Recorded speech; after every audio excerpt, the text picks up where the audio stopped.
Father Michael, you're on. Thank you very For much, the Father. next hour, I'll stop you in about an hour or so. An hour and 10 minutes. Before midnight for sure. Oh, absolutely. That's right. Welcome everyone welcome to this wonderful journey to Alaska. The question that I probably ask more than any other is, how is it that Orthodoxy has survived in Alaska for over 2 centuries? Especially when in the popular and incorrect histories of Alaska, the Russian rule was considered to be so violent and oppressive.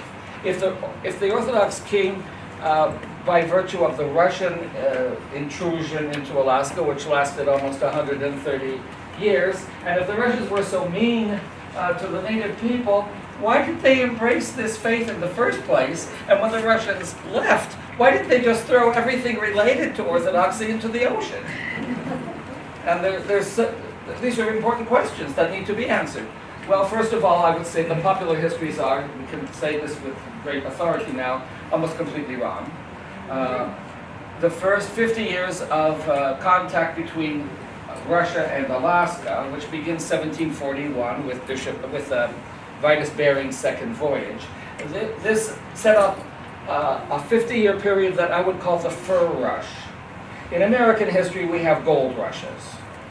Colorado, gold rush, 49ers, California gold rush, later on the Alaska and Yukon gold rushes. Thousands of people overnight just show up digging with their picks and shovels hoping to strike it rich. Gold rushes, thousands of people overnight. In Russia, there were fur rushes. The main fur in those days was like oil today. It was the #1 money-making proposition. And so when Bering came back from Alaska, actually he didn't make it, his ship crashed and he died, but when his crew made it back, they came with sea otter pelts that set off a fur rush to Alaska. Who came on the fur rush? Not people from Europe. People from Europe didn't know how to catch furs. They weren't interested in the fur trade. It was Siberian people who came to Alaska. And if you come to the coast of Alaska on the Bering Sea side, there's no trees whatsoever. It's taiga, it's tundra. Nothing grows out of the ground higher than that. So when you get to the coast, there's nothing to build a boat out of. So they had to shoot elk and moose and make leather boats. Now how big can you make a leather boat? Like a canoe. 5 or 6 guys can get into one of these seagoing leather boats, sewn together. And that's what they came to Alaska because they were so eager to get the sea otter pelts because the Chinese were paying top ruble for these furs. Well, the problem was though, it takes almost 2 years to get to Alaska and another 2 years to go back, and it's 1,000 miles to Kyakhta, near Lake Baikal, to do the actual fur trading. So you're talking about 5 years for one round-trip voyage. You did it once, you made a lot of money. All our history books in English, that is in Alaska, tell us that greed was the #1 inspiration for this. There was a lot of money to be made. And it's true, some of the successful voyages made the equivalent of $500,000 today. Because the Aleut people of the ocean islands would sell one sea otter pelt, about so big, for 1 blue bead. And that pelt would be worth $10,000. So these guys were taking 2 cents worth of blue bead and coming back with thousands of dollars. The profits were enormous. But there's no record of any of these early frontiersmen getting very rich. They cashed in, and then they spent the next year or 2 partying mightily. They celebrated their success. They gave large donations to churches, monasteries, orphanages, hospitals, and schools. They squandered fortunes and went back and did it again. Greed does not explain this behavior. It was their lifestyle. People come to Alaska exactly for the same reason today. Not to get rich. It's the adventure and the excitement of it all. They love being out in the open, sailing on the water, and they love dealing with the Alaska Native peoples. The evidence of this is that when the first missionaries came to Alaska, at the end of this period, 1794, they had no one to baptize. The entire population had been baptized already. St. Herman and the first Balaam monks didn't baptize a single soul in the entire 1,000-mile Aleutian Island archipelago. Everyone there was already baptized. The fur traders had intermarried with the local women, baptized their wives and their children, served as godfathers for each other's. And so there were chapels in every village before the missionaries ever arrived. There's a missiological principle to be deduced from that. And I think this is important to say at the very beginning. Missionary work is the responsibility of the laity. I repeat, missionary outreach is the responsibility of the laity. I had one priest in Kenai, in Alaska, who felt it was his number one responsibility to do outreach, and he spent most of his time with people who weren't church members. He visited their houses. He went out to dinner with them. He spent almost all his time with people who, who complained the most about that, were his parishioners. Father, we want you to be our pastor. Pay some attention to us. You see, so if a priest is going to be a missionary and spend all his time with people who are not Christian yet, the local parishioners are going to complain. Who has the most contact with the people who are outside the church on a regular basis? The laity, as they go about their lives, as they go about their jobs, as they go to their club meetings and their businesses, and the laity are the ones. Come and see. Come and see. You don't have to do the missionary work. Just invite people. Then you hand them over to Father. I believe this is a principle of Orthodox missionary work. It's up to the laity to do the outreach. The priest is busy being the pastor for the people who already are Orthodox Christians. And if the church is going to grow, it's going to be the... And this is from the very beginning. It was those laity, those fur traders. Most of whom, as it turns out, were Siberian native people. We call them the Russians. But in fact, most of them were not Russian at all. They were citizens of the Russian Empire.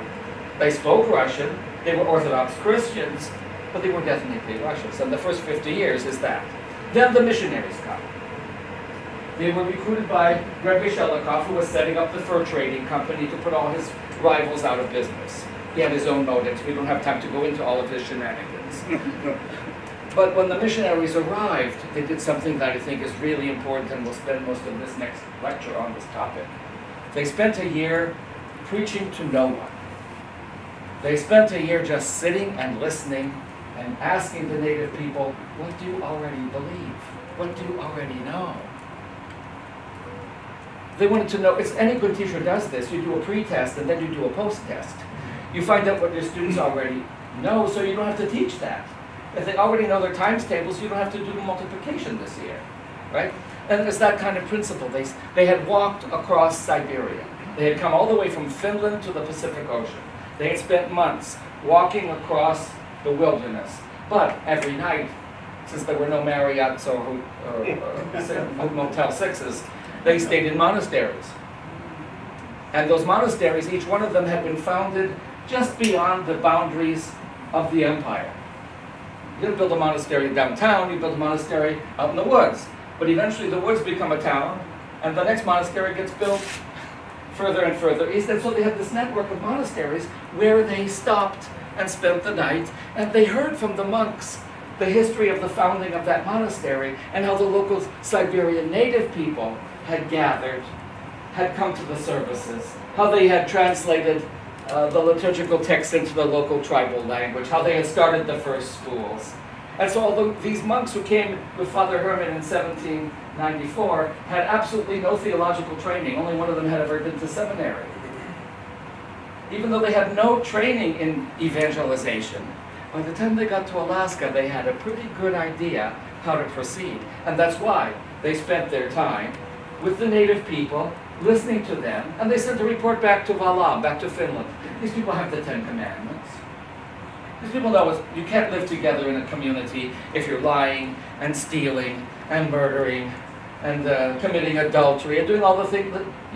The 10 Commandments are common sense.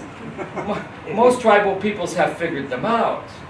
We don't have to teach them these things. They have stories of the flood. They don't have the name Noah, and the Athabascans, they say it's a raft made by Raven, their creator being. But anyway, they believe that all human beings are descended from the same mother and father. They don't call them Adam and Eve, but they have the basic ideas. We can work with this, you see? And they began to introduce Orthodox Christianity, the gospel of Jesus Christ, in a way that made sense to these people out of their own cultural context. Now, what was that context? I think it's something we can reiterate today. As I've studied these folk tales and legends for the last 40 years, I would say there's a common one, if not exactly the same story, all across Alaska. Alaska has 20 languages and 5 main cultural groups, but they all have a similar story to the one I'm about to tell you. Very short story. I think it was a prop. The story is that the first humans came to Alaska not across the Bering Sea land bridge on foot. They came to Alaska by boat, by a landing craft that is described in all of these stories as a huge clamshell. Why it's a clamshell, I don't know, but they all agree on this. This huge clamshell, probably half the size of this room, with 20, 30 people, men, women, and children, washed ashore, and the passengers all kind of stumbled out onto the rocky shores of southeast Alaska. And Raven was walking along the beach that morning. He walked up to this group of the first humans he'd ever seen, rather disappointed. Pathetic. Pitiful. Ridiculous. Doomed. You have no future in this country. Look at your legs are much too short for you to run very fast. My deer, my moose, my bear, they all run faster than that. You can't possibly keep up with them. You've got no claws, nothing to grab. That's useless. No fangs, I don't even know what you're going to eat. You don't have any wings or feathers, obviously you can't fly. And worst of all, hardly any fur. We have this season called winter. It lasts half the year. There's no way you'll survive. My advice is for you pitiful, ridiculous creatures to get back into that clamshell and return where you came. No, they wouldn't do it. I don't know what I'm going to do with you. But Raven decided, well, he's not omniscient or omnipotent. The other animals might have a better idea. So he called a convocation of all the Arctic animals. And look what I found on the beach this morning. And they all looked at the first humans and quickly came to the same conclusion. They can't run, they can't fly, we don't know what they're going to eat or what they're going to catch, and worst of all, hypothermia is going to wipe them out. They're not going to last the first winter, the first snowstorm, and they'll be goners. They should go back where they came from. Raven said, I told them that, but they won't leave. The animals said, but Raven, they're kind of cute. Let's keep them. And Raven said, I have no objection to that. I just don't see how, logically, feasibly, it's going to be possible for these pitiful, pathetic, ridiculous creatures to survive in this environment. I'm open to your suggestions. Do you have any ideas for me? So the animals huddled that day, and they came back with this idea. What if we give these pathetic new creatures our fur and feathers for covering? And what if we give them our bodies, our flesh, as meat? Couldn't they survive then? Consider this. You know, that just might work. But why would you do that? What's in it for you? What would you want in exchange?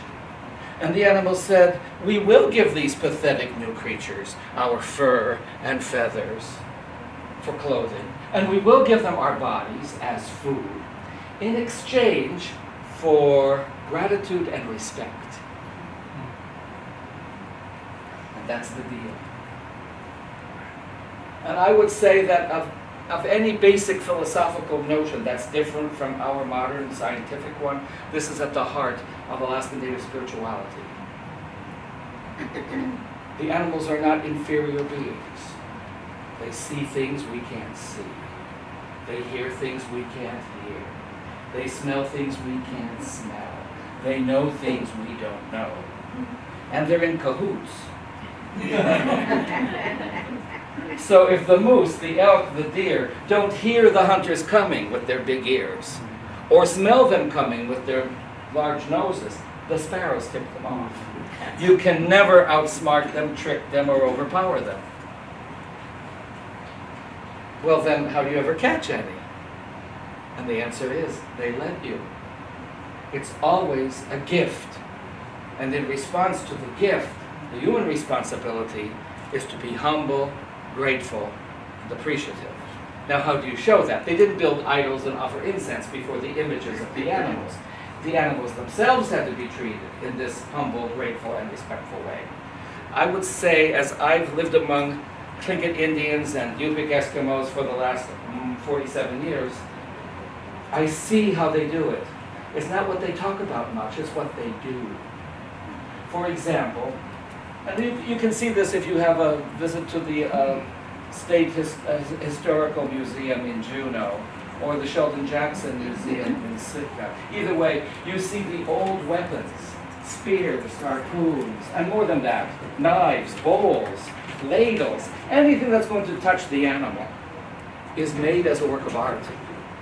It's carved with the images of the animals incorporated in it. People spent hours making beautiful spoons, ladles, knives, scrimshaw on the ivory harpoons. They didn't just sit around one evening because they were bored and decided to decorate. No, the animals will know.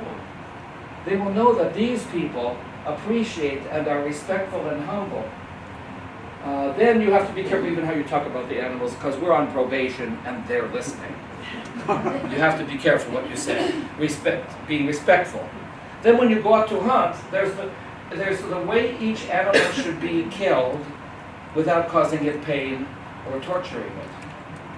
And each generation has to be taught that by the previous generation, so that you don't just go out and shoot or stab or mutilate the animal. No, there's the right way to receive the gift and to receive it so that the animal itself isn't tortured or abused.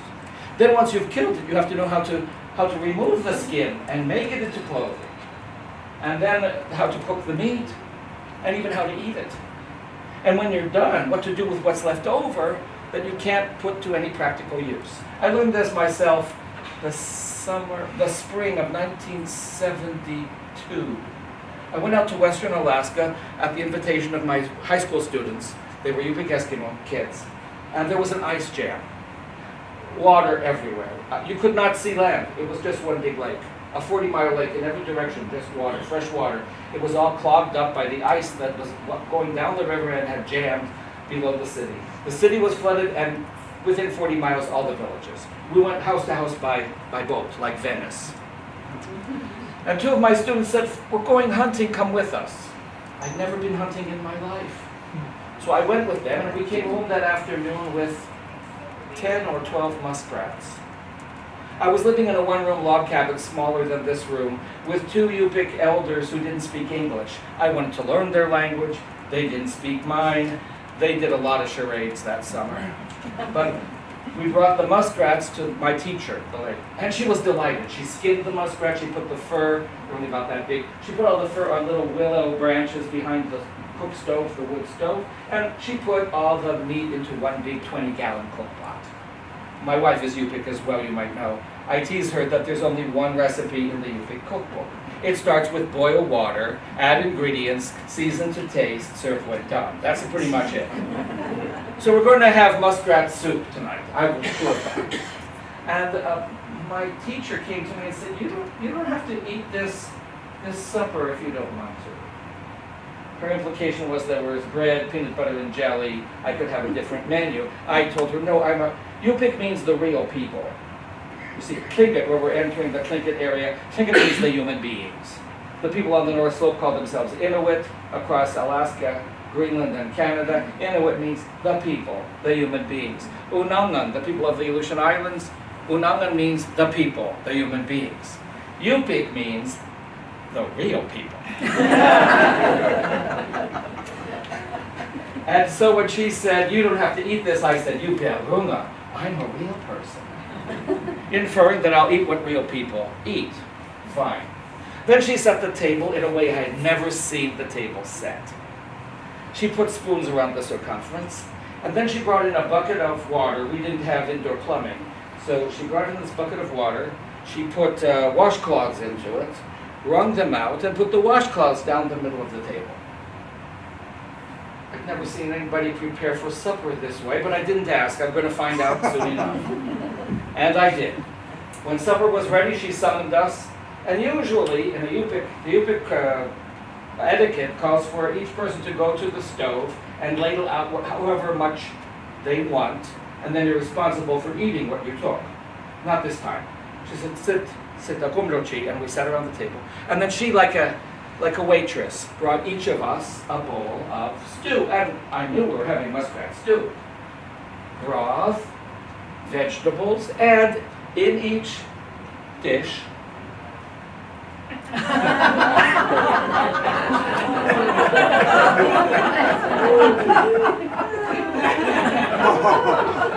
and all I have is a spoon. How do I eat this? I don't know. And they're all looking at me.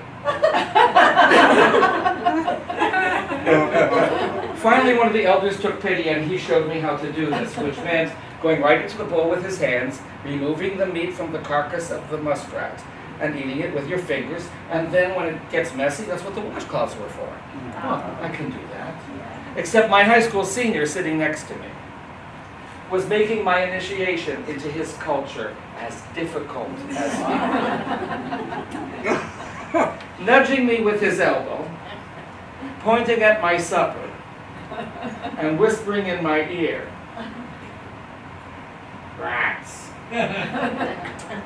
Rats. You're eating rats." I remember psyching myself thinking, well, first of all, buddy, you're eating it too. And I don't know what they put into hot dogs either. Thinking in this way, I thought I finished my supper pretty well. But the cook came over to me. Remember, she was my teacher. She looked at me, and I wasn't eating anymore. She looked at my supper, and she said, "Tapon ka, you're done, aren't you?" I thought it was finished, so I said, "Yes." She began to remove my bowl. But because she was my teacher, I also understood when I answered her correctly, she smiled at me and nodded. She wasn't smiling or nodding now. Something was amiss. So watching her face, I changed my mind. I'm not done yet. And she replaced my bowl and walked away. The problem was I didn't know why I wasn't done yet. Everybody else was doing something for which there is no word in English. This is when you know you've stepped into another culture. They're doing something you've never seen anyone do, and they have a name for it, and of course we don't, because we don't do that thing. The Yupik word I learned later is pukok. To pukok has no English translation, but I can define it for you as assiduously and carefully removing all the meat from the bones of an animal so that none of it will be wasted, precisely as a sign of gratitude and respect for the animal that died to feed you. This is an Alaskan Native concept, you see. All the tribes have the equivalent of pukok. The Tlingit people have it, the Athabascan people have it, the Inuit have it. The whole notion is this animal, you took its life, or rather it gave its life to you. But then you have the responsibility of not just throwing it away. Now, there's very little meat on the bones of this muskrat skeleton. It's a lot of effort and noise, because you have to separate every bone from every other little bone. And wherever there's the tiniest little speck of meat, you've got to consume that, which means there are 10 men at the table going,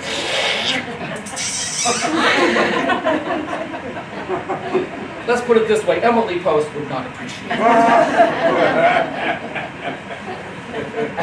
And this is a principle I tried to teach in my cross-cultural communication class.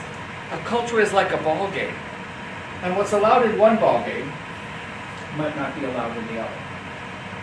That doesn't mean one is right and the other one is wrong. It just means we're not playing that game here. And I learned at that muskrat meal, what my mother taught me was good manners. Use your spoon, use your knife, use your napkin. Whatever you do, don't make any noise. Don't slurp your soup, right? And we got these guys. Clearly Clearly they're not playing the ball game I was taught. But the rules of this game is, the rules are different. Waste nothing. It's not be quiet and be neat. That's the European goal in good manners. Be quiet, be neat. Here the goal is waste nothing. And so you have to violate the European ball game rules to play the Yupik ball game. It's like dribble and dribble, right? If you're playing basketball, dribble means bounce the ball with your hand. If you're playing football or soccer, it means kick the ball with your feet, but you can't mix them up. You're not allowed to kick the ball in soccer, and you're not allowed to bounce it with your hand. In soccer, you're not allowed to touch it with your hand at all. So what's allowed in one is not allowed in the other. It's just two different ball games. If you can accept that, then you can go to other cultures and play their ball game without feeling that you're violating your own standards. Learn how to play. This is also true, by the way, when it comes to punctuality. My mother was of German descent. You know what that means. In this ball game, in this culture, late is out of bounds. Late is inappropriate. Late is a serious violation of the ball game rules. Actually, late is sinful. People go to hell for late. Never be late. If you're going to be late, cancel. That's the ball game. And if you go to Germany, you understand there's 100 million people there who understand that's the proper way. And my mother was very emphatic on that. But my father was of Ukrainian descent. And I came to appreciate this living in Moscow for a year. One of my colleagues at the university invited my wife and me to a name day party. I think it was St. Nicholas Day, maybe St. Dimitri. It was sometime in the winter. Anyway, they said 6 o'clock, Thursday evening, come to our house. My German ancestry and upbringing kicked in. I came 10 till 6. God forbid I should be late, right? That's my mentality. I'm playing the German ball game, but I'm in Moscow. It doesn't occur to me that it's a different ball game. I ring the doorbell. My host opens the door and he's all sweaty and spattered. His apron is, and I look at him like, and he looks at me, and I say, "Праздник сегодня, правда? The party's tonight, right?" "Да, yeah, come in." And my wife and I are escorted to a holding area. And the doorbell doesn't ring for another hour and a half. And then I come to realize that 6 o'clock in Russian, or in Russia, is not the same as 6 o'clock in Germany. 6 o'clock in Germany is no later than 6 o'clock. Like Bukok, 6 o'clock in Russian requires a paragraph of explanation. 6 o'clock in Moscow, as I understood it, means I'm unlocking my door at 6 o'clock so that all my guests can begin to arrive on Thursday evening anytime after 6 o'clock. If they put it that way, you don't come at 10 till. I did. I'm playing the German game in Russia. It doesn't work. A Russian understands that 6 o'clock means anytime after 6, at least 7, maybe 7:30. And that's when everybody showed up. My wife and I were in the holding area for 90 minutes. You see, you've got to understand the ball game. And you can't move your ball game to someone. So our missionaries understood this. You see? They came under the direction of Archbishop Michael of Irkutsk. Go to Alaska as guests in someone else's house. Those were their directions. You're being welcomed as guests in someone else's house. You don't bring your own rules to their house. That's disrespectful. And they came to realize that the Alaskan Native people had a vision of gratitude and humility and respect that it wasn't limited to their relations just with other human beings. It was a relationship of gratitude and respect that extended to the whole creation. At the end of that muskrat meal, the cook came over to me and I did my best to cook for the first time. Took me a long time, everybody else was done before me. The cook came, "No done patako." Now you're done, aren't you? Not so confident the second time around. I looked up and, and she said, and then one of the other guests came into the house with a different bucket. He took all the bowls from the table, 8, 10, 12 bowls, and he dumped, there's nothing but bones in those bowls now. He dumped all the bones into his bucket. He took that bucket to his boat. He took that boat back to the lake where the muskrat had been harvested and put the bones back where they came from, saying, "Charitakina, come back." If you have followed the protocol, spoken respectfully, treated your weapon in the proper way, killed the animal without torturing it, used the fur or the skin for clothing, cooked the meat in the appropriate way, consumed the meat in the appropriate way, and now taken back what you couldn't use, you'll get more. And if you have violated that code and shown disrespect or lack of appreciation or humility, that animal will withhold itself from you and you won't see it. People are looking for it and you won't even see it. You will not bring any home. Not just you, your family, maybe your whole village, maybe all the human beings will suffer deprivation because of your lack of respect and your waste. And that's what animal means. You see how different that is from the Webster's definition? You can't look this up in a dictionary. You have to live with the people and come to understand how they see the world. When I teach this as a course, I say, a culture is a way of seeing the world. It's a ball game. But a better definition, although more difficult, is the way you see the world. Everyone has a way of seeing the world, they just can't see it themselves. C.S. Lewis has a wonderful essay called Meditations in a Tool Shed. He says, I went to my tool shed. You know, C.S. Lewis, the author of the Narnia Chronicles and Mere Christianity and other important and very, very Christian. He was very pro-Orthodox. He was very close to Orthodox.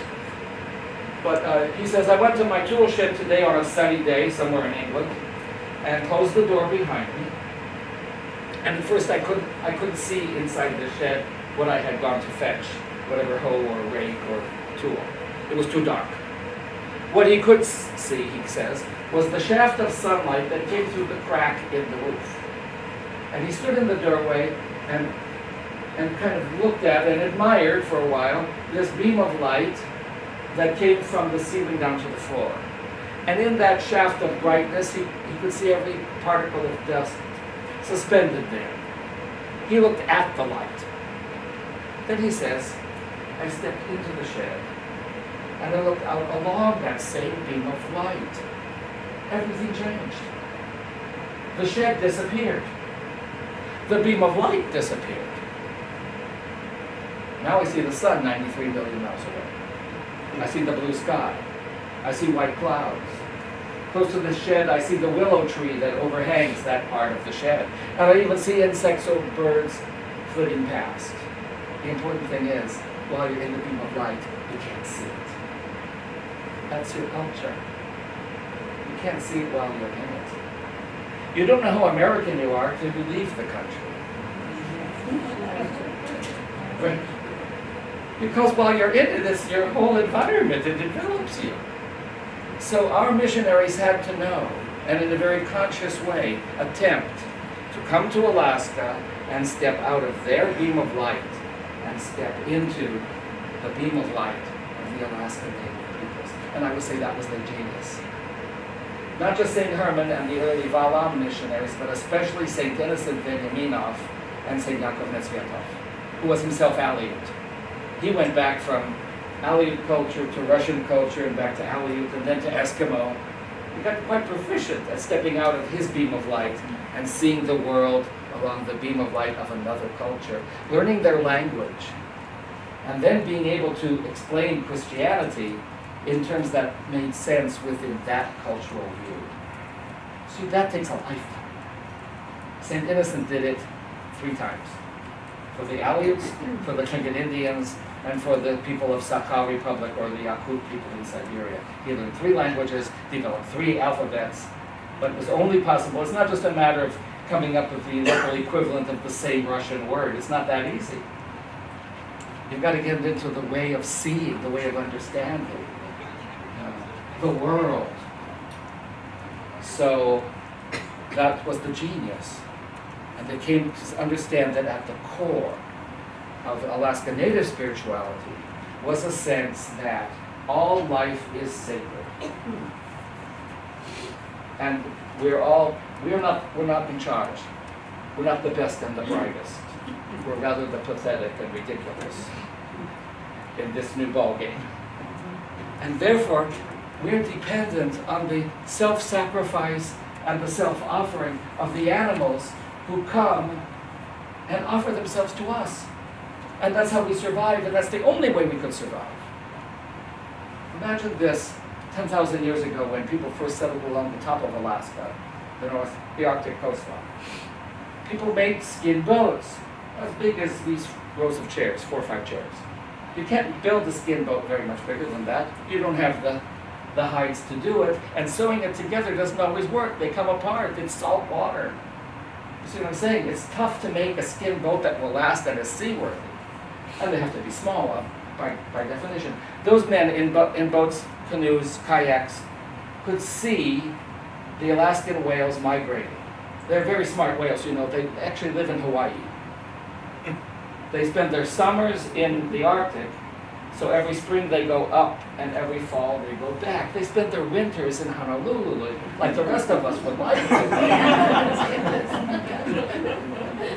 So you see this cavalcade, this parade of whales, all kinds of species of whales going past the coastline, every spring going north, every fall going south. In Sitka July,